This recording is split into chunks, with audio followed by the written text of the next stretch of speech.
हाथी और चतुर खरगोश की कहानी। एक हरे भरे वन में नदी किनारे हाथियों का एक समूह रहता था, जिसका मुखिया चतुरदत्त नामक हाथी था। वर्षों से वह समूह उस वन में सुखमय जीवन व्यतीत कर रहा था, किंतु एक समय वन अकाल की चपेट में आ गया।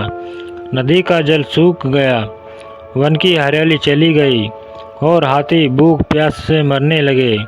इस विपत्ति से निकलने की प्रार्थना लिए सभी हाथी अपने मुखिया चतुरदत्त के पास गए और बोले, गजराज, इस अकाल की स्थिति में यदि हम और अधिक इस वन में रहे तो काल का ग्रास बन जाएगा।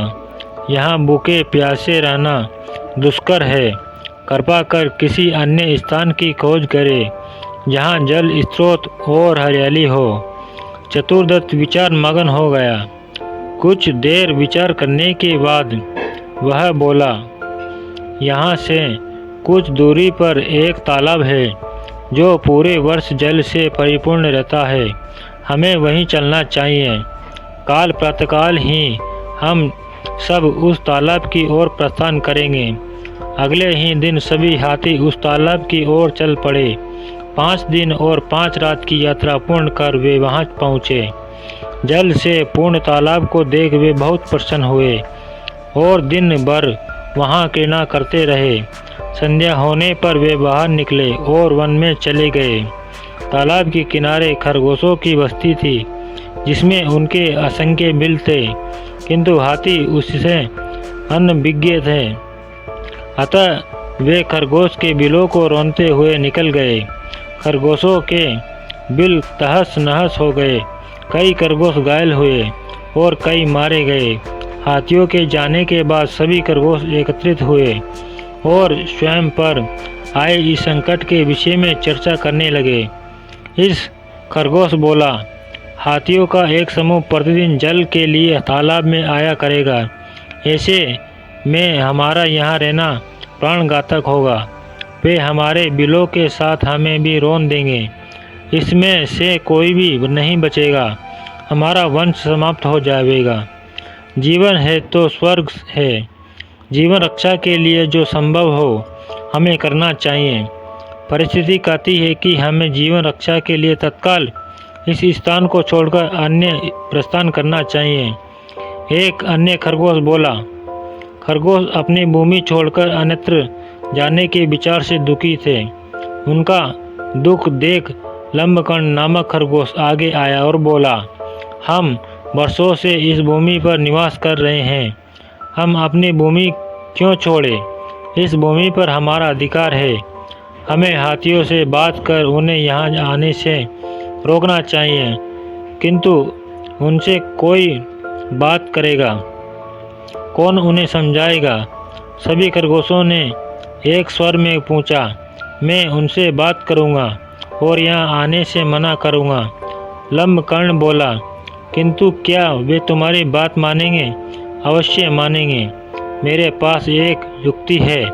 मैं उनसे कहूँगा कि यह तालाब चंद्रमा में बेटे खरगोश का है और उसने आप लोगों का यहाँ आने से मना किया है। संभवतः वे मेरी बात मान जाएंगे। लंबकर्ण बोला। अगले दिन लंबकर्ण हाथियों के मुखिया से मिलने तालाब के मार्ग में स्थित एक ऊंचे टीले पर बैठ गया। जब हाथियों का समूह वहां से गुजरा तो वह हाथियों के मुखिया चतुरदत्त से बोला, गजराज, क्या आपको ज्ञात नहीं ये तालाब चांद में रहने वाले खरगोश का है? आपको बिना उसकी अनुमति के इस तालाब के जल का उपयोग नहीं करना चाहिए। चतुरदत्त ने पूछा, तुम कौन हो? मैं चांद में रहने वाले खरगोश का संदेशवाहक हूँ। उसने मुझे अपने संदेश के साथ आपसे मिलने भेजा है। लंबकर्ण बोला, संदेश क्या वह है? चतुरदत्त ने फिर से पूछा। संदेश है कि इस पवित्र तालाब में चंद्रदेव का वास है, इसलिए तुम लोग इसके जल का उपयोग नहीं कर सकते। मैं कैसे मान लूँ कि यह तालाब चंद्रदेव का है? जब तुम मुझे तालाब में चंद्रदेव के दर्शन कराओगे तभी मैं यह बात मानूंगा और अपने दल को यहाँ आने से रोकूंगा। चलो मेरे साथ और स्वयं देख लो। कहकर लंबकर्ण चतुर्दत्त को तालाब के किनारे ले गया। उस समय तालाब में चांद की छाया पड़ रही थी। लंबकर्ण चतुर्दत्त को वह छाया दिखाते हुए बोला, गजराज देखो, तालाब में चांद का वास है। अब तो मेरी बात मान लो। चांद की छाया को चंद्रदेव समझकर चतुर्दत्त ने उसे प्रणाम किया और वहां से लौट गया।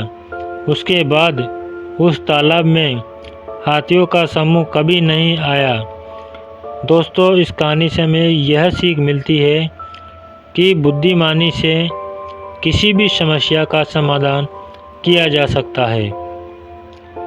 नमस्कार दोस्तों, अगर आप इस चैनल पर नए हो तो चैनल को सब्सक्राइब ज़रूर करें, घंटे वाले बटन को ज़रूर दबाएं और एक लाइक कर दीजिए।